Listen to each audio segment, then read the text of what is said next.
All right. We move on then to the USDA grant. We have been in receipt of a grant for $99,750. St. Mary XL received this grant award, and we were very excited to receive it because it was 2 years in the making. We applied the first year and weren't funded. So we, very excited when we were funded the second year. And what it does is a few things. The first is it adds business and legal support free of charge to businesses and young up and coming entrepreneurs in the area. We will be outlining a few areas such as accounting setup, accounting services, business paperwork submission, helping those up and coming young businesses grow their businesses through business services and also legal services such as business loan closings, forming a limited liability corporation, or title opinions, and they'll receive these services free. We're very excited about this business center that the USDA is funding St. Mary XL to provide, and we will be pushing this out after September 1st. And to access the services, please watch Eventbrite. We will be posting our offerings up on Eventbrite. In addition to the business and legal services, there's also 2 special projects that were included. The first was some work when the grant was submitted, it had to do with the restaurant on the lake and that waterfront development. And of course, with Mayor Dragna in office now, I'm communicating with him to see if that's exactly what his vision is. So I will be working with him on this first special project. On the second special project, it's for the municipalities of Morgan City and Berwick to receive some assistance in really going deep into your financial situation, which will help by sustain beyond pandemic stimulus funding, trying to meet all the needs with the resources that are there.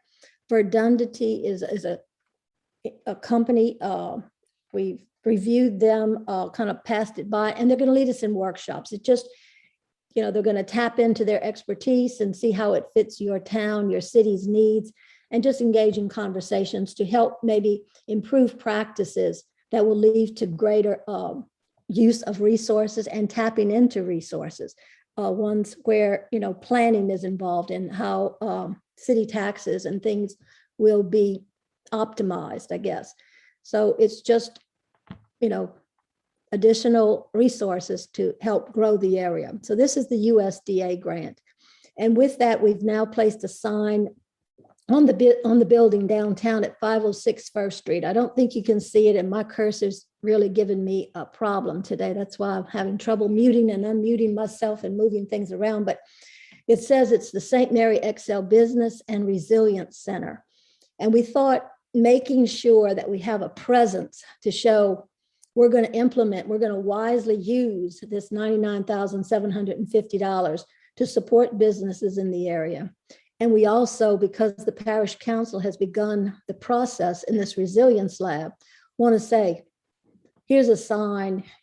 It's St. Mary XL. Of course, the Resilience Center will not be St. Mary XL, but it's to show that we now have a presence and this thing is moving forward. So with that, I'll take any questions that anyone may have or any comments. All right, bearing none, it takes us into something that we haven't had to do, and it's something but we need to do. At this time, we feel it necessary because the grant that we entered into is on a reimbursement basis, and we haven't had any appeal for any funds since ULI was here. But we are making until September 21st a membership drive to help sustain St. Mary XL, especially across funding periods for implementing specifically the USDA grant that we've just received. So we are asking, if at all possible, for acceptable memberships in the range that are listed here. If you are able to help us, we would greatly appreciate it. Once again, it helps us with shortcomings across funding periods as so to the grant. Grant being on a reimbursement basis, if it was an upfront grant, we wouldn't have the need for the membership appeal, but we are at this time conducting a membership campaign between now and September 21st. And I'll ask if there's any questions on that. Ms. Monica, I think that this is a good time to also plug, there's 6 of us on the St. Mary Excel board. And so we're limited on being able to contact different groups around, and similar to the linear subject, this is something that we need, the advisory board to help us out with, to get the word out. So the more we can reach, the better it is, even if it's overlaps in contacts, it would help us out. All right, so hopefully there won't be any email glitches as what happened with the Zoom call. We will send a membership appeal letter with our meeting summary. So please look for that. And if you can, consider forwarding it to 5 people that you might think might want to be a part of this and, be a part of what St. Mary Excel is moving forward. All right. Ms. I have a Holt? question. Yes. Representative. What will be the sales pitch for membership? I mean, it's obvious that simply making a contribution is to a good cause, but how do we pitch it? Are there any benefits to membership? Well, you will receive the quarterly reports, which we do, which is a very good thing, and you'll receive an advanced copy. You'll also receive updates, and in that, it provides the updates on what we've been doing, which is everything that we're privy to right now. But because people don't, well, for one thing, some of them are having trouble reading their emails.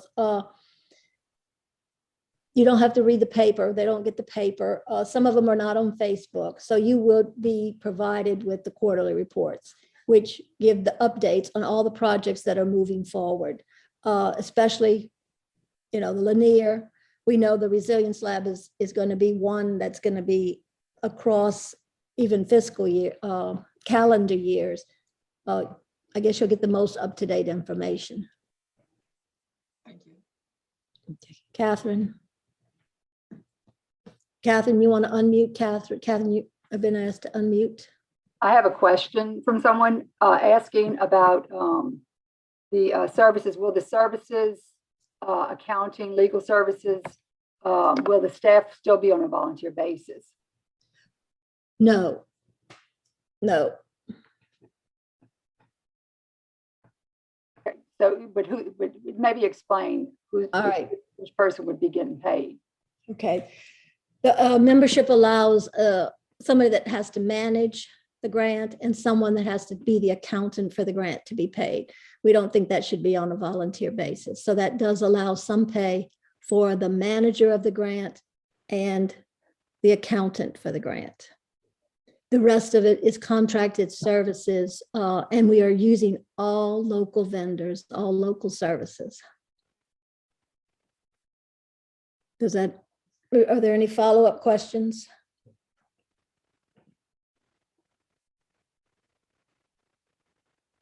Okay.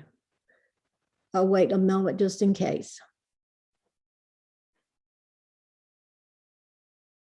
Okay.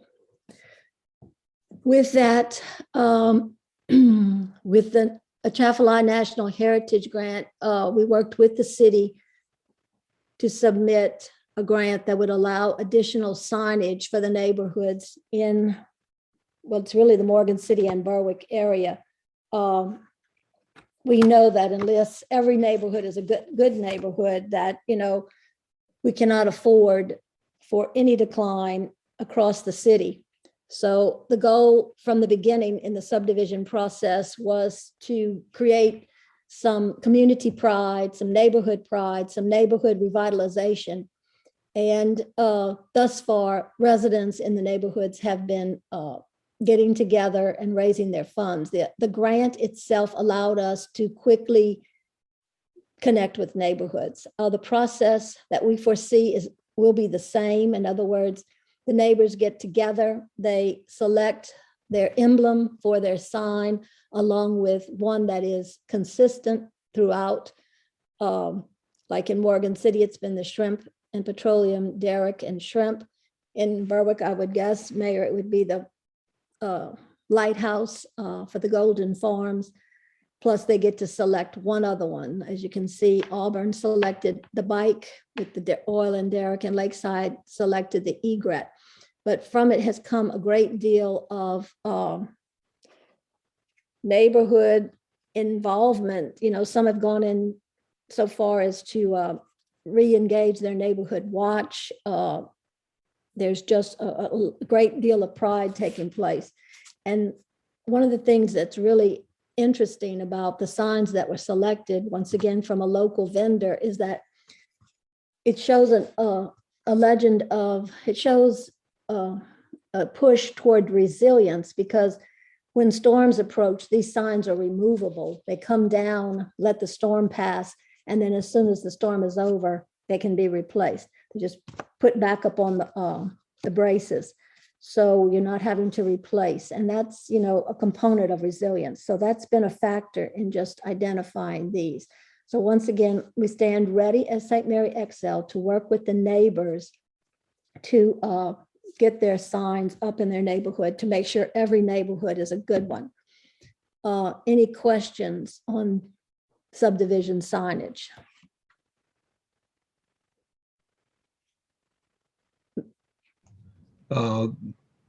Monica, the Golden Forum sign, so it's not prepared yet? No. So you're going to look for ideas from us? Okay, I will certainly submit something to you. Yes. Golden Forum is one of the last subdivisions we have that doesn't have signage, and all of our other subdivisions have got beautiful signs, and sure look forward to doing it. Thank y'all for including us in that grant. You're welcome. And y'all have received a Brown House grant. Do you want to tell us about the Brown House grant, how you used your Atchafalaya Heritage funds? They are doing some new exhibits. I just want to bring you, I'm glad you brought that up. We're using some of our tax relief funds that we're going to be getting to build a exhibition facility behind the Brown House that will be attached to it. And in our front lobby at City Hall, we have the lens that went in the lighthouse. Mm.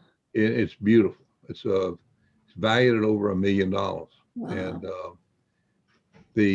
we're going to move that when this building is complete, and that will be part of that exhibition. Will be relics from the lighthouse, and we kind of know the volunteers at the Brown House are awesome. They work every week. They're there planning of the different exhibits that they're going to do. So we're going to help them out by giving them a facility that they can exhibit all of these items.